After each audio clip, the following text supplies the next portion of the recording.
یہ جو ہوتی ہے نا اتفاقی، ناچاکی، اللہ تعالیٰ کو بہت ناپسند ہے۔ رسول اکرم صلی اللہ علیہ وآلہ وسلم کو آپس کی ناچاکی بہت ناپسند ہے۔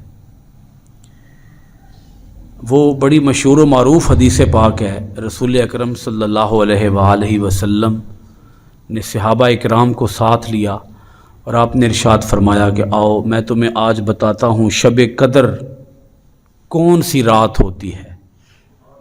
تو حضور علیہ الصلوۃ والسلام جب یہ بتانے کے لیے باہر تشریف لائے تو آگے دیکھا دو لوگ آپس میں لڑ رہے تھے، دو لوگ آپس میں۔ اچھا، وہ جو لڑ رہے تھے تو قصور تو لڑنے والوں کا تھا، لیکن اللہ رب العالمین کے رسول جناب حضرت محمد الرسول اللہ صلی اللہ علیہ وآلہ وسلم نے ارشاد فرمایا ان دو کے لڑنے کی نحوست کی وجہ سے، ان دو کے لڑنے کی نحوست کی وجہ سے اللہ رب العالمین نے شب قدر کی تعیین کو مخفی فرما دیا ہے۔ اللہ نے پوشیدہ کر دیا ہے اس رات کو کہ یہ رات کون سی رات ہوتی ہے۔ میں کہنا یہ چاہ رہا ہوں کہ لڑ تو وہ صرف دو رہے تھے، پوری امت کا تو قصور کوئی نہیں تھا، لیکن ان دو کے لڑنے کی نحوست کی وجہ سے رسول پاک صلی اللہ علیہ وآلہ وسلم نے شب قدر کو مخفی فرما دیا۔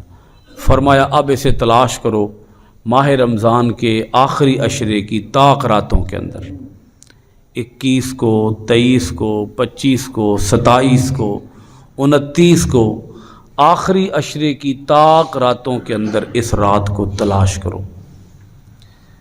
یہ ہے لڑنے کا وبال کہ دو بندے لڑے تو ان کی لڑائی نے کتنا بڑا آپ سمجھ لیں کہ مشکل میں ڈال دیا معاملے کو، کس قدر ساری امت کے لیے دشوار ہو گیا شب قدر کو تلاش کرنا، کہ اب انہیں 5 راتیں جاگنا ہوتی ہیں ایک رات کو پانے کے لیے۔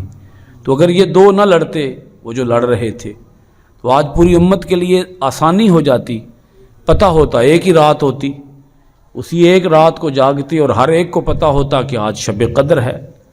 لیکن یہ دو کے لڑنے نے مبتلا کیا اس مشکل کے اندر۔ تو اگر دو لڑ پڑیں تو اتنی بڑی آپ سمجھ لیں کہ تکلیف اٹھانا پڑتی ہے پوری امت کو۔ تو اگر امت کے کثیر لوگ آپس میں لڑ رہے ہوں، پورا محلہ ہی لڑ رہا ہو، مسجد کے سارے نمازی ہی لڑ رہے ہوں، جی پورا شہر کا شہر ہی لڑ رہا ہو۔